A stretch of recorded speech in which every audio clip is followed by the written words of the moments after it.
Hi, so today's review is going to be of Inside Out. I've already done a written review of Inside Out, which you can find in the description. I personally love the film. It's one of my favourite films of the year so far, and I have a high suspicion it will be my favourite film of the year if Star Wars is shit. I would recommend reading my review in the bottom because it's a lot... I expressed what I'm about to say now in a lot better clarity, because I always find it easier to write what I'm thinking rather than say it. But anyway, let's get on with it. First day of school, very exciting. I was up late last night figuring out a new plan. Here it is, fear. I need a list of all the possible negative outcomes on the first day at a new school. Way ahead of you there. Does anyone know how to spell meteor? Disgust. Make sure Riley stands out today, but also blends in. When I'm through, Riley will look so good, the other kids will look at their own outfits and barf. Joy. Yes, Joy. You'll be in charge of the console, keeping Riley happy all day long. And may I add, I love your dress. It's adorable. Oh, this old thing? Thank you so much. I love the way it twirls. Train of thought, right on schedule. Anger. Unload the daydreams. I ordered extra in case things get slow in class. Might come in handy if this new school is full of boring, useless classes, which it probably will be. Oh, sadness. I have a super important job just for you. Really? Mm-hmm. Follow me. What are you doing? And there. Perfect. This is the circle of sadness. Your job is to make sure that all the sadness stays inside of it. So the film itself follows a little girl called Riley who's 12 and her 5 emotions that control her actions and her emotions, literally. They are joy, disgust, fear, anger and worry. And they all interpret different situations differently due to their emotional states, and their controlling of Riley also affects Riley's emotional state. And it's such a convoluted and in-depth movie that for a kids film that's Disney and Pixar, it's just amazing. You would never expect someone Pixar to have made this movie 20 years ago when they brought out Toy Story. Yes, it is 20 years old.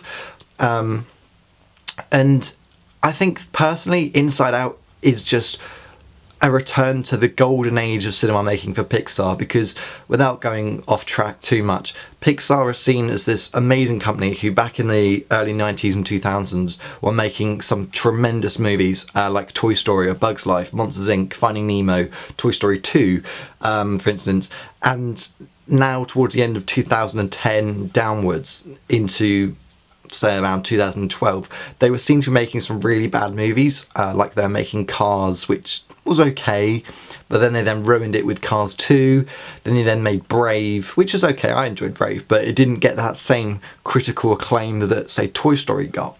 So Pixar was seen to be going down on a downward slope, but Inside Out, I think, has just sent it back out there because it's such a good film. So I was listening to Mark Kermode, who does the BBC Radio 5 film reviews, and he was saying that Inside Out has the potential to be nominated or potentially win the Best Picture film at the Oscars next year because of just how good this film is, which would make it the, I believe, the second film to be nominated for Best, that's an animated movie to be nominated for Best Picture, and the first film was Beauty and the Beast. So oh, you can just see my excitement and stuff, because this film, if you haven't seen it already, go and see it because you will cry like a baby, but you will love it. Like, seriously, it's so good. I can't comprehend what to say about this film, because if I go too into it, it'll be spoilery, and if I stay too out of it, it'll be too wishy-washy. So for me, it's really hard to talk about it because it's so good. Like, seriously, unbelievably good. Oh, I would argue that this is one of the best Pixar movies of all time, from 1995 all the way to now, because it's just so brilliant. I think what makes it so personal and so brilliant for me, though, is the fact that it touches so visually on depression, and especially depression within teenagers, because there's a massive social view that teenagers go through a lot of anxiety and depression and social issues during puberty and pre-puberty due to school stress, people stress, family stress, blah blah blah. And seeing Pixar do such an in-your-face visual move with this was just... I have so much pride and honour for that film, because I don't think I can name a kids film that has the ability to touch on this issue so boom, this is the issue. You can't feel anything. It's not the case of depression, just, oh, I'm not happy today, blah. It's, I can't feel anything, I'm empty inside, nothing, I'm not me. And it's just so good. Like, I'm not even putting this on, I've been talking, I think that was like, what, one take? I think there was only a couple of takes in that. Just because, only a couple of cuts rather, just because of the fact that I'm so passionate about this film that, I know you can't see what my hands are doing, but like, my hands are doing that, basically. Like, oh, so good, so good. Oh, just so good. I told you I would do a film review without swearing. And the ending as well.